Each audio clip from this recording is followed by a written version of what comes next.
How's it going, everyone? Welcome back. Baseball season, it is almost here, officially opening day. Just weeks away now for these Cincinnati Reds. And I tell you what, I'm a little bit optimistic. It was a tough offseason. It really was. Winker gone, Castellanos gone, Barnhart gone, Gray gone. You name it, they're out of here. Felt like the Reds were really selling this team away.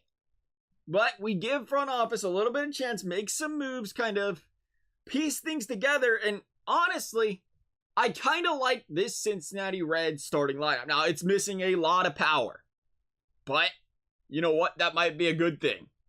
How many times can you think of in the last 10 years, whatever, for the Reds? Home run or bust team. If they ain't hitting a long ball, they ain't winning games. How about you switch things up a little bit, add a lot of contact hitters, a lot of guys that can get on base that ain't playing for the home run or bust? Get them on, get them over, get them in, win some baseball games, play a little small ball action, let the pitching do the rest. A lot of chances this Cincinnati Reds team still puts up runs this year and wins ball games. Let's talk about this starting lineup though. Number one, batting leadoff. You guessed it, Jonathan India. Not a lot to say about it. I mean, this is a guy that just came off a stellar rookie year, and he really was. You say what you will about Castellanos, say what you will about Winker. Lightning rods for this team. Was there one bigger than Jonathan India, though, honestly? How important is it to have a guy bat leadoff and get on base at the clip he was getting on consistently? Always. I felt like there was always a runner on base when Winker came up, when Castellanos came up, because of this guy's ability. You put the other team's pitcher at, or not at ease. You make them uncomfortable early before they even get to the big dogs. And you get the ball rolling, you get the momentum going for your team when you start that baseball game off getting on base. Jonathan India did an excellent job of that last season. Batting number two, we are going with the newly acquired Cincinnati Red, Tommy Pham. We're going to put him at left field. Tommy Pham, I don't think he comes over and plays the bench. I don't think he had any intention of signing with the Reds and being a backup. This guy's started throughout his career, and he's done a really good job.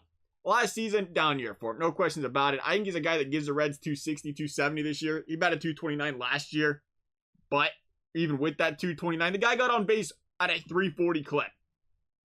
He knows how to get on base. That's why we're batting him second. I think the Reds need that kind of guy. It gives, again, not a powerful lineup. I know there's a lot of Joey Votto at 2 right now, but this is not a powerful lineup. And Joey Votto is one of those guys on that team that does possess some of that power. And he's just the guy that he's your cornerstone, if you will. He's been around so long that you still try to build around this guy if you can. So I think if you can move him down in the order to a more drive him in type of position here, it's a good thing you can do based on this lineup. And that's why coming in at 3, batting third, first baseman, Joey Votto. Again, a lot of the same. You got to have a guy that can drive in the runs. And one thing we seen last year is Joey Votto really does try to play the role he's put into. When they put him at 3, they put him at 4. He really did switch to this, let me play the Votto Bangs game and let me see him and I can crank out of the park, because that's what coach asks him to do. And when you put him back down there at 3, put him back down there at 4, I think he starts to play that, again, looks for the home run a little bit more, plays a little bit more aggressive. And man, I can't wait until the shift's officially gone.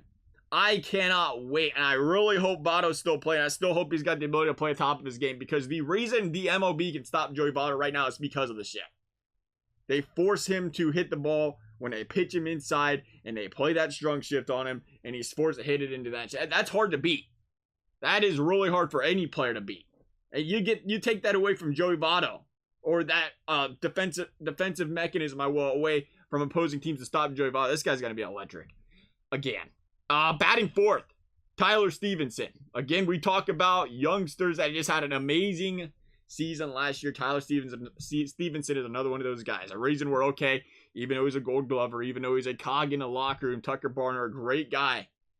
And you hate to see him go, but you got to let the future come in. And the future is very bright in a guy like Tyler Stevenson. And I'm excited to see this guy. He's batting cleanup for the Reds to start opening day. Batting fifth, we're going Kyle Farmer. You know, who would have played shortstop opening day? Did we know completely not exactly going into spring training, but now with Barrero kind of dealing with injuries, it's Kyle Farmer's job right now. And I tell you what, I really am happy to see that, because I have a lot of faith in Kyle Farmer. This guy batted 263 last year, and he really is just the guy that does what you ask him to do, and he does a great job of it. How many positions this guy's played for the Reds, and to ask him to play shortstop, And again, he's not your flashy shortstop. He's not your Brandon Phillips. I like to compare. He's not your Brandon Phillips. But he's a guy that's going to go out there and get the job done. He committed the fewest errors amongst all Cincinnati Reds infielders last season. And again, he just goes out there, he plays a clean baseball game. You don't hear a lot about him, but you know what? Sometimes from a defensive standpoint, that's a really good thing.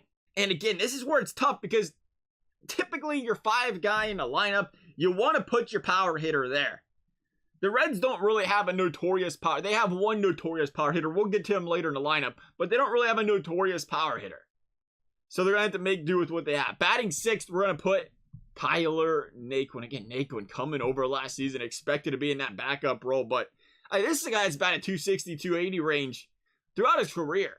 And to see him go out there and take full advantage of that opportunity for the Reds last season, I expect him once again to get that opportunity this season. They cleared up again 2 outfield spots this offseason, and I think one of those right field is going to go to Tyler Naquin to start this season.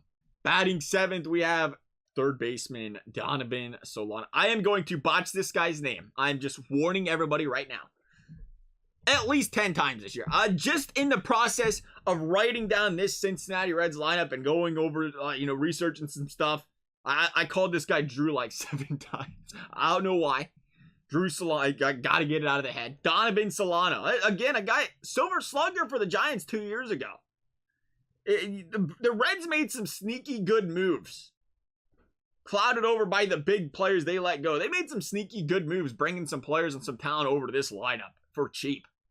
The guy batted 280 again last year. Again, not a power guy. He's not. But you get a bunch of guys that bat 260, 280 around there, a little better. Maybe outplay their previous abilities a little bit. They can make some noise. Solano's going to be one of those guys. This is a guy, I'm honestly, 7th in the lineup. Couldn't be happier to have him there. Coming in 8th, Nick Senzel. I don't even know why Nick Senzel's down this low. I think this is a really good lineup for the Cincinnati Reds. Again, the power is not there hey, these guys, you don't really have that 180, 200, 210 hitter that says, oh, this could be a cog and a problem here. You got a lot of solid contact hitters. And all I can say about Nick Senzel is, man, can this guy just stay healthy?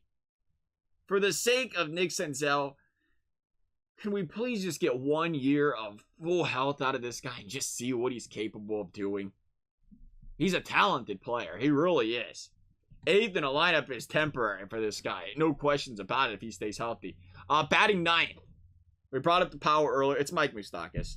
Honestly, my leash for Mike Moustakas, it's really short. This is a guy, again, he can give you the power.